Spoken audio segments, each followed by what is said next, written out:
everyone, I'm Rebecca and welcome back to my sewing room. Today I ask the eternal question, can I make a chemise dress in 4 days while also still working during the day? I know, it's a question we've all asked ourselves before, right? Yeah. So I have an event coming up this Saturday and it's a chemise a la Reine type event. And I know for a fact that the event host wants people to be wearing white chemise a la Reines specifically. Because as most of you probably know, I made a chemise a la Reine last year and it was purple, dark purple, because I made it for Halloween. And I'm wearing right now what can kind of cheat and be a chemise dress, but it's not. More on that in a moment. But the problem is, this would not be so hard if I had actually, saved the pattern pieces that I used for my chemise a la Reine last fall. I didn't, because I think I didn't even make a mock-up for it. I think I literally fitted the lining as a mock-up. And that's a really stupid thing to do, because when you do that and you don't then make a pattern of it, you can't easily make that thing again without much trial or tribulation. So I watched back my video on making that, and I said in the video that I used the pattern from my pastoral dress, which is this one. I don't seem to have a pattern for that anywhere, so I don't know that I actually used that. So I'm actually going to go back to my Katrina Von Tassel black and white striped dress, which is this one right here, because I still have this pattern slash mock-up. And I can kind of put it back together and make sure that it fits. Now I know that there were certain things that I did, like shortening the bodice so that it was flat across the waist, but basically it was a fitted under and then it had the gatherings over the top. The reason why what I'm wearing right now doesn't really work as a chemise dress, this is a 1790s dress, so like we're close, but there's a lot less fabric being used in the 1790s and the waist was a lot higher. The sash is kind of hiding those sins in the front, but when we look at the back, you can see that the waistline is way up here and then the skirt's already starting right there. And the skirt itself is like 2 panels wide. Like this is it. This is the skirt. So basically, if I don't finish this project, I'm wearing this dress. But we're going to attempt to see if I can make a chemise dress, even though I don't have a good pattern for it, in 4 evenings after work.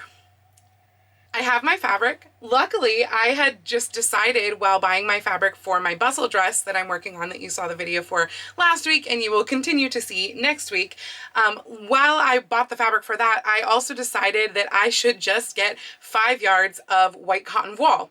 I was not planning on making a chemise dress when I made that purchase. I just know that lately I have been regretting not buying the voile that I saw when I was in Canada. So I was like, you know what? We're gonna go ahead and get this voile and just have it in our stash. Except we're actually gonna use it this week. We're gonna use all of it. So with 5 yards of the white cotton voile, I should be able to get a skirt that is 3 panels wide. So it'll be like 1/3 as much fullness or more fullness than this. And then I should be able to get the bodice and sleeves out of it just fine, even though it's got the gathered front. I am probably planning to do a sleeve kind of like this one, just a fitted sleeve, probably 3/4 length. I'm not going to do a long sleeve like I did with the purple. And I do of course have the purple dress that I can use as a reference. I just don't have the pattern. I don't know what I was thinking. So we are going to dive right in and we are going to put back together this mock-up right here and put it on. Unfortunately, probably not over the stays that I'm wearing right now, which I'm wearing improperly anyway because I'm wearing them over a modern bra and camisole. But I put on 1790s stays to see if I could get this dress to work, even though this dress was built over like a Regency corset, not stays. But yeah, we are going to put together the lining to see if that'll work. And I am also going to, at the same time, rip the 3 panels for the skirt and start putting that together. I don't know yet what petticoat I'm going to wear it over. Oddly enough, I don't actually have just a white 18th century petticoat. I have a blue one. And so part of me is like, maybe I should do the liner blue to match the petticoat, but that makes it a less versatile dress. However, I don't think I have the time, nor do I have the fabric actually. Well, I guess I do. I could make a cotton sateen petticoat, but I don't think I have the time to also make a petticoat for this project is what I'm trying to say, even though 18th century petticoats are really quite quick. So I better stop talking and I'm going to start sewing together these bodice mock-up pieces, and we're going to put it on and we're going to see just how fast we can do this. Just for the record, it is Monday right now. I am not counting today as one of the project days because it's already 7:30. I guess I've got a few hours that I can work on it today, but really we're looking at Tuesday evening, Wednesday evening, Thursday evening, and then I do have Friday hopefully all day. I don't think I have anything going on. So let's see if we can put this together really, really fast. By the way, I don't think I mentioned this, but this is going to be a fitted back chemise. It's going to be ideally the same as my purple dress, except this time with a little bit more fabric because I was using thrifted upcycled fabric for that. If you didn't watch that video and you want to see that video, I'll link it right up here and down below in the description. But yeah, it's going to be a fitted back chemise because I find that those are way more flattering. The three skirt panels are together. These are just rectangular panels. There is a seam in the center back over here, and then there is a seam that is obviously not quite the side. In fact, actually, if we really went like in quarters, the side would be about here. However, I generally like the backs of my skirts to have just a little bit more fullness. So this is a little bit more than a quarter. I've drawn this line here where I'm going to cut a slit to be able to access pockets. So in fact, I think it might need to be a little bit longer than this, but I am going to just cut this line and then do a tiny little rolled hem on either side, and that will become my pocket slit. Likewise, I'm doing the same thing actually in the center front. I didn't want a center front seam, but the opening is in the center front. So I need some sort of opening in the skirt to match the opening in the bodice. So I have, again, it's that I pressed the center of the front panel, and I think I did draw a very, very light line. There we go. And I'm going to cut that as well and also do a little bit of a rolled hem there. And then the in-betweens here are going to get serged just because this does fray, and then gathered up. I don't think the serge is going to show at all because it will be in the waist, so it will be hidden. I was trying to make sure that I didn't have any serging here. So this is just the selvage. There's no serging because, as you can see, you can kind of see it, and I didn't want that to be seen through. So yeah, I'm going to cut those and press a rolled hem. I'm probably not going to do the rolled hem yet, and then I'm going to gather this up by machine after I serge it, and the skirt will be ready to attach to the bodice. I have sewn by hand all of the little narrow hems at the three openings in the skirt, and I also did the gathering stitches up around at the top and pulled those up, and it just felt like it was kind of looking a little bit like still not very full, so I measured it. It's only 5 inches wider around than the Regency dress, the 1790s dress. I don't know how I didn't notice that, but this really should have had a 4th panel to it. However, I did measure out what fabric I have left, and there is not enough for me to do a 4th panel because I still need enough to have the gathering on the bodice as well as the sleeves. I mean, if I cut all of that out and we get down to the fact that there somehow is enough for more panel, I guess I could just stick one in there and just move my little pocket slits around.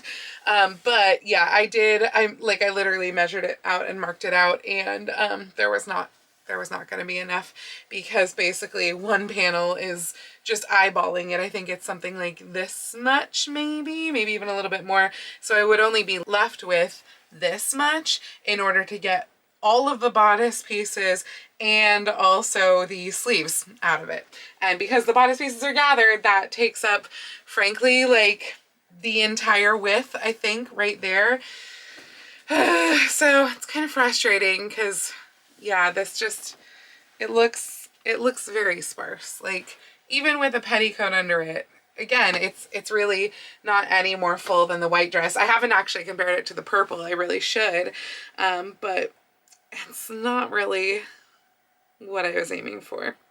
I'm going to keep working at it though, and we'll see how we get to. I have all of the cotton sateen bodice pieces cut out because I decided to not put together the pattern pieces to try it on as a pattern. I am now on the fence of Do I put together the cotton sateen pieces and try that on as a mock-up, then take them all apart and put the over pieces over them? Or do I just cut it out? Because basically I took my pattern pieces as I was like adjusting them for the shorter waist and stuff, and I lined them up with the purple Chemise à la Reine, and like all of my pieces are fitting correctly on the purple Chemise à la Reine. So I think I have all the pattern pieces correct.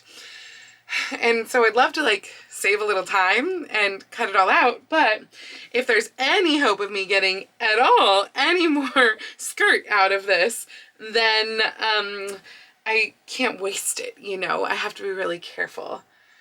I just also don't have a lot of time because it is now 8:30 on Tuesday night. I don't know, guys. This project feels like I shouldn't be doing it in the first place, but here we are. Well, I just measured the purple dress, and basically the skirt that I'm making right now for this dress is about 5 inches wider around than the 1790s dress that, you know, I could wear if I don't finish this, and that one is about 6 inches wider around than the purple dress. So therefore this is about 11 inches more skirt than the purple dress. And I mean, the purple dress turned out fine, but I was working with like thrifted upcycled fabric and I really wanted more. So yeah, that's where we're at. Because I'm frustrated, I am honestly going to cut out at least the fitted pieces of the back and flatline them and put them together so that I don't have to do that twice. And I may cut out the gathered pieces in the front, but I will take the time while I am cutting out the back pieces to think about if I really want to be that potentially foolhardy or not. So I needn't have worried about the fit. It's fine. The back is a little bit long, so I did mark here where I need to cut it just a little bit shorter. I don't know how that happened. And I am going to actually make the neckline a little bit lower and more open than the purple dress, just by like not even half an inch probably, but I know that that neckline is super high. This is still honestly high for this era. I don't feel comfortable going all the way down. I mean, heck, my stays honestly are probably even a little bit high for this era, but I'm gonna take it a little bit wider, so I'm gonna draw that new like cut line, stitch line in. I actually found the sleeve pattern, so this is the pattern from the purple dress, which is great because, you know, it fits right. I am going to cut it about here, or I'm going to make a new sleeve and cut it about here. I'm still going back and forth on whether I want to line the sleeve is the one thing. I think I'm going to look at what the wall looks like unlined. I'm probably going to line it because otherwise we're really going to see that cut off where my chemise sleeve is, and we won't see it with the lining. So I'm probably going to line it. But yeah, I think it's going to be to about there. So I just need to cut that out. Once I cut that out and once I figure out the shirring on the front, I think I may actually have enough left to add like a partial width panel into the skirt just to give it a little bit more volume. So we're going to see how the cutting out goes.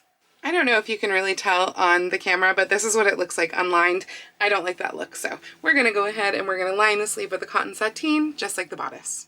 So right now I am trying to get a sort of idea of how gathered I can make the fronts, or how gathered I want to make the fronts.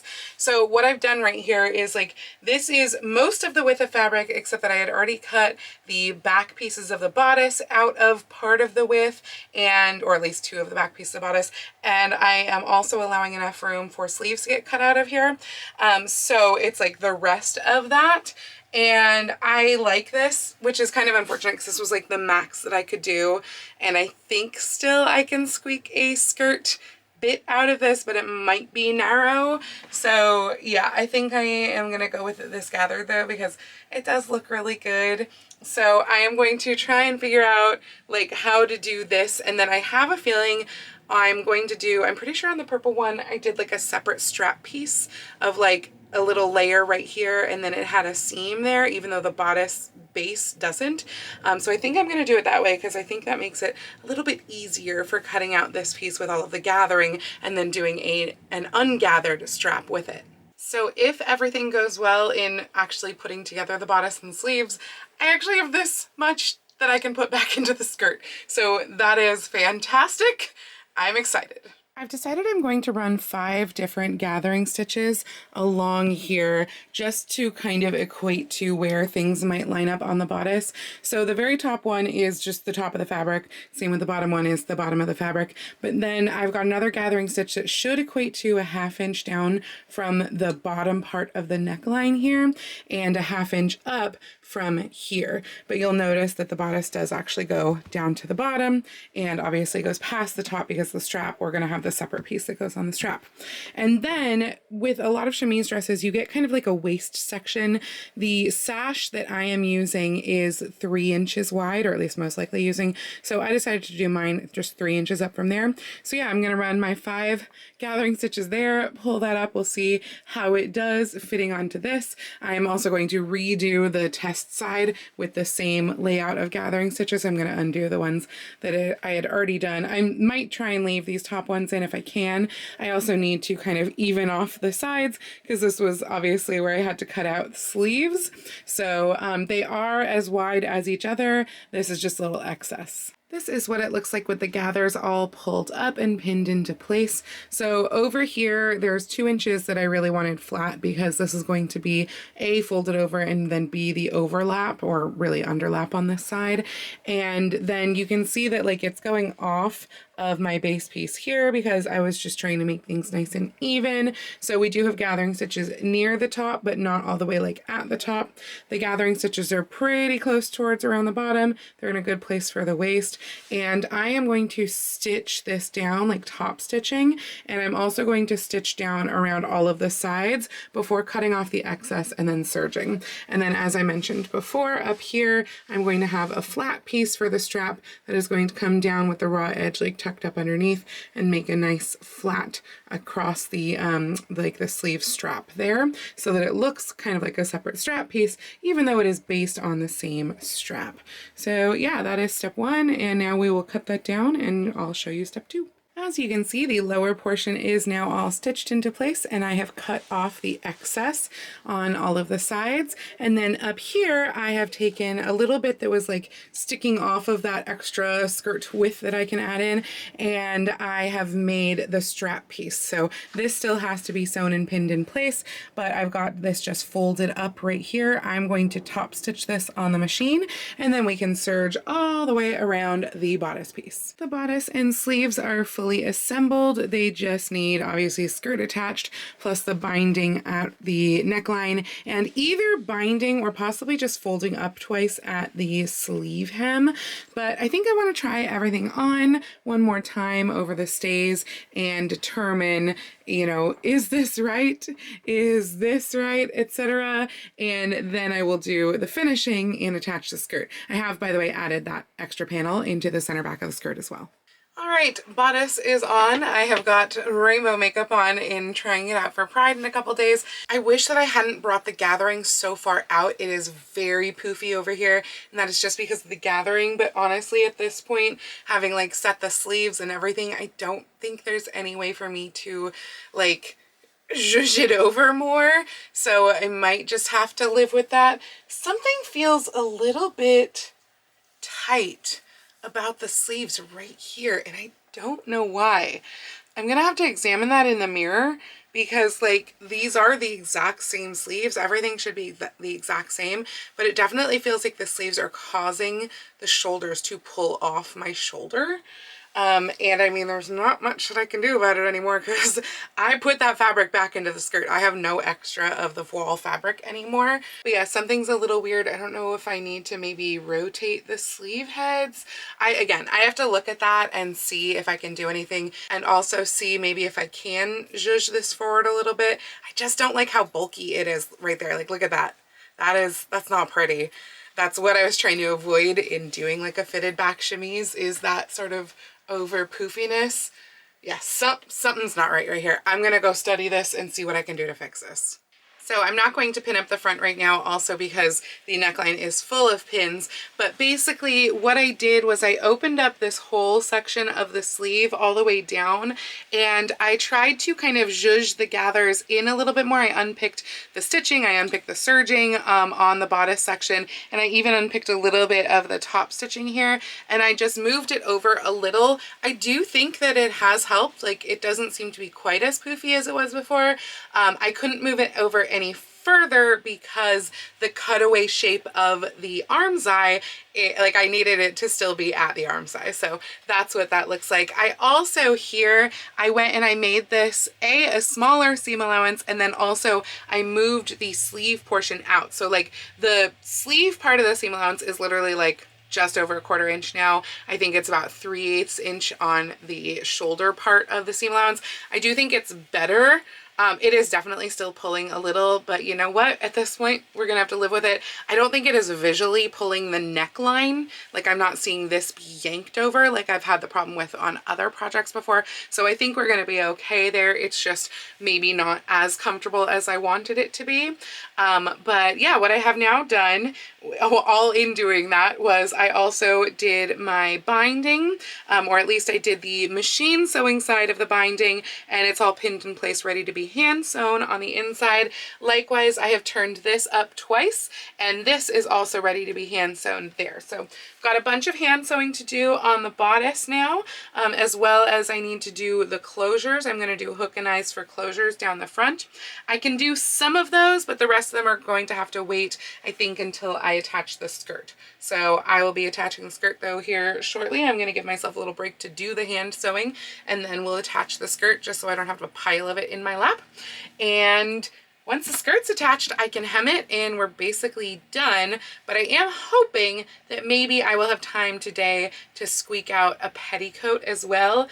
I don't really have enough cotton sateen left for it, and I don't think I have any other white, like lighter cotton that I could use for it. I think all my white is twill or canvas right now. But it would be good to get a petticoat out probably. I am going to double check in the garage. I don't have a white 18th century petticoat. I know that. But I'm going to double check and see if I can cheat and wear like a different era of petticoat and see if that will work, or if I really do need like the pleated at the waist type actual 18th century petticoat. Luckily those go together quite quickly. It's just that I don't actually have enough fabric for the fullness that I would want. Normally for an 18th century petticoat, for cotton fabric, which is like 45 inches wide cotton fabric, I would do 3 panels. This fabric is a little bit wider, but not wide enough that I can get away with 2 panels, which is probably all I have fabric for.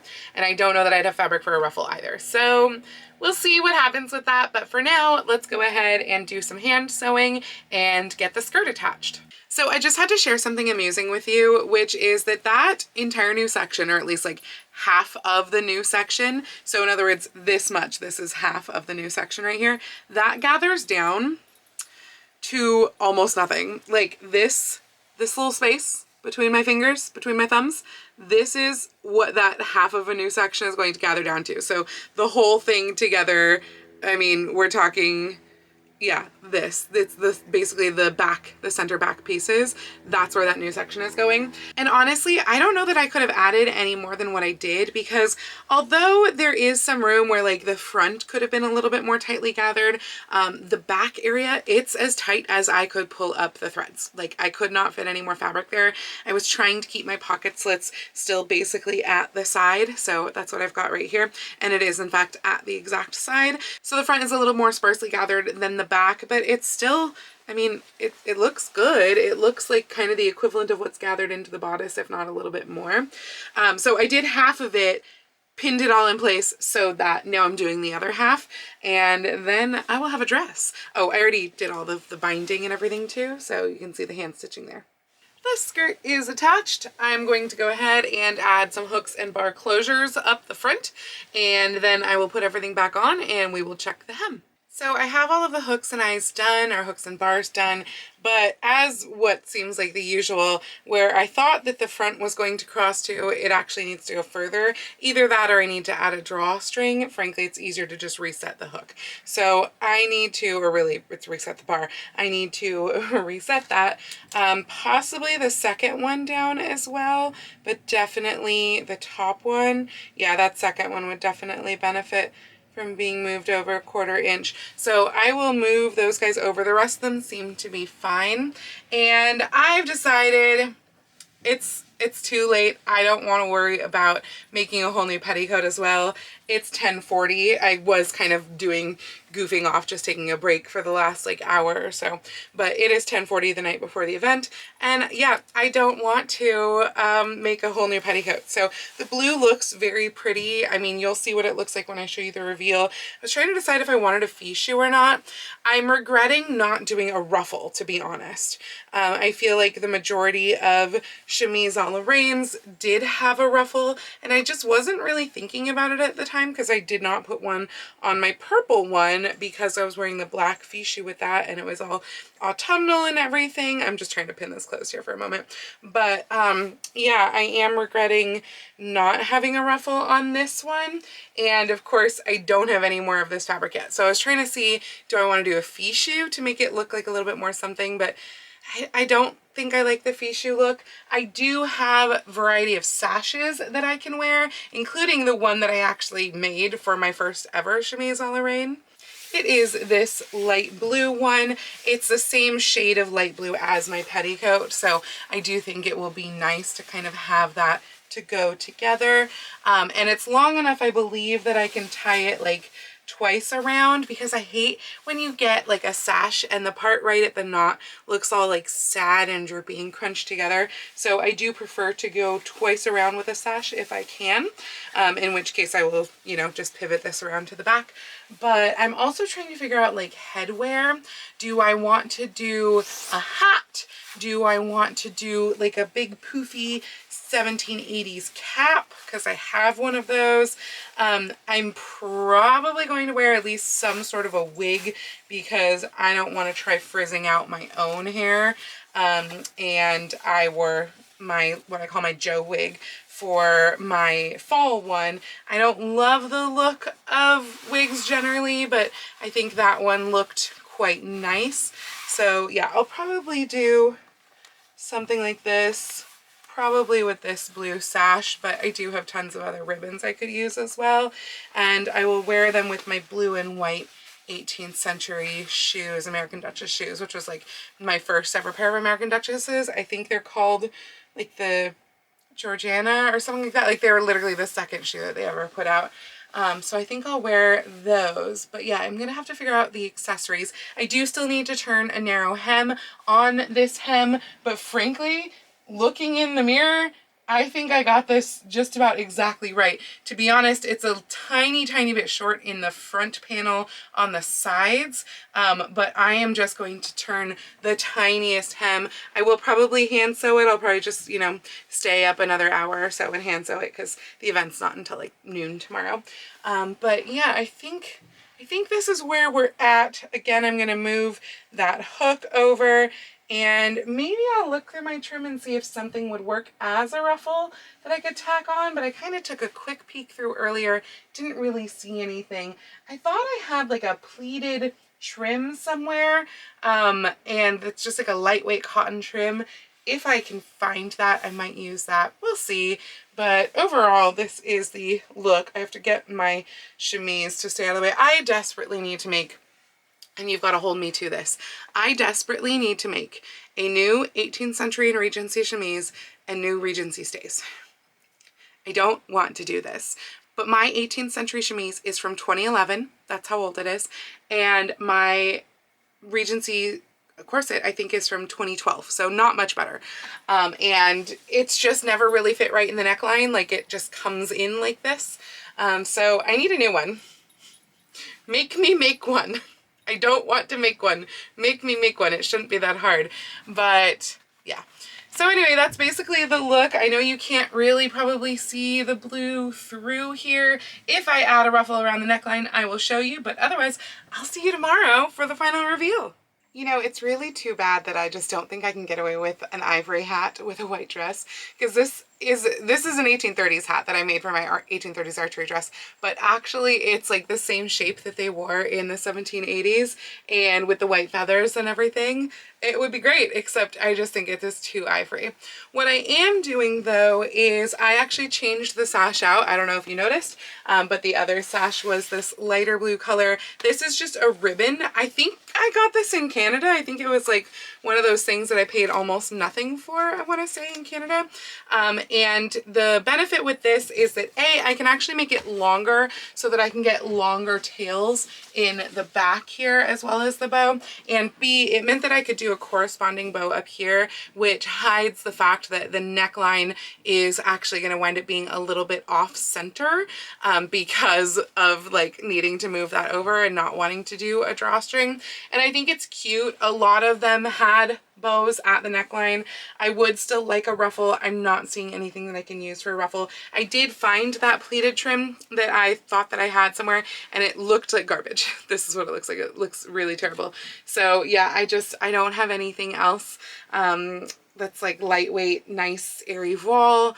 At least I'm pretty sure I don't. And honestly, I need to spend my time hemming this as opposed to digging through and attempting to find the tiniest hair bit of wool, because I used up like everything, I think, just about for this by adding in that extra panel. And I'm glad that I did, because I feel like the fullness is really, really nice. I am wearing this over a petal-shaped bum pad, by the way, and then also the blue petticoat.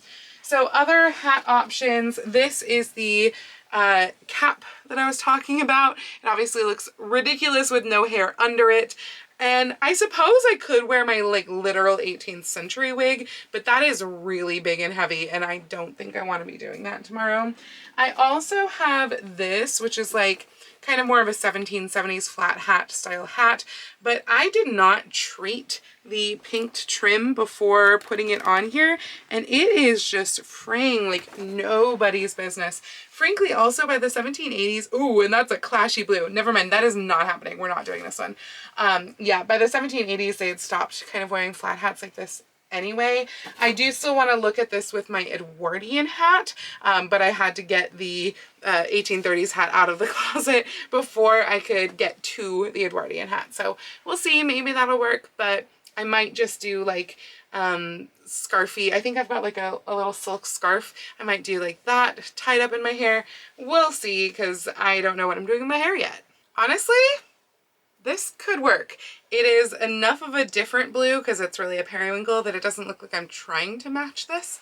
And it is honestly not that far off of a shape from what they would have worn in this era either. You know, some sort of a tilt on top of hair. So this might be a possibility, and it'll provide nice shade because it's a beautifully large hat. I literally made this in like an hour an evening before an event in 2012, and I have used this hat so much. I love it. Highly recommend make yourself a giant Edwardian hat covered in feathers and other doodads. I think I might actually try something where like I incorporate my own hair into the Joe wig, because that way it will hide the hairline, which is my biggest qualm with the wig, is the hairline of the wig is stretched out. I really need to replace this wig, but I mean, I've been using it for like so much at this point. But my hair honestly matches the wig like pretty much completely right now, so I can kind of just pull my hair over the front of the wig. I did not secure the wig right now, which is why I'm holding it, but I believe I can do that and just kind of incorporate the wig within my own hair, and then at that point I could do like, you know, the hat on top, something like that. Or I could also do the cap on top, which looks very pretty. Honestly, I'm leaning more towards cap, despite the fact that, you know, I could use a little bit of sun protection. I'll bring a parasol, don't worry. But that looks really cute. I haven't looked yet to see if I have those like silk pieces that I think that I do, but I might be able to do like a turban wrap too, as opposed to the cap, though I am liking this look.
Just a quick little reveal for this project because frankly, there's not much to it as you saw. I mean, chemise dresses are nicely one of those relatively simple projects that you can easily do in just a few days.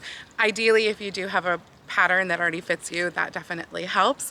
But yeah, they're nice simple projects. They're easy to wear. You don't have to worry about like them not fitting through doorways or anything silly like that. You can drive in them easily. So I definitely recommend making a chemise dress if it's something that you've ever thought about. It's a really great intro to the 18th century as well. And yeah, just use your favorite like 18th century kind of fitted bodice pattern if you want a fitted back. If you don't want a fitted back, it's a tube, just gather it everywhere. So for the hair, I did just wind up pulling my hair over the wig. I think it looks pretty good. Literally just like my natural hair in front with the weird little frizzies and curlies and everything works pretty well for this era.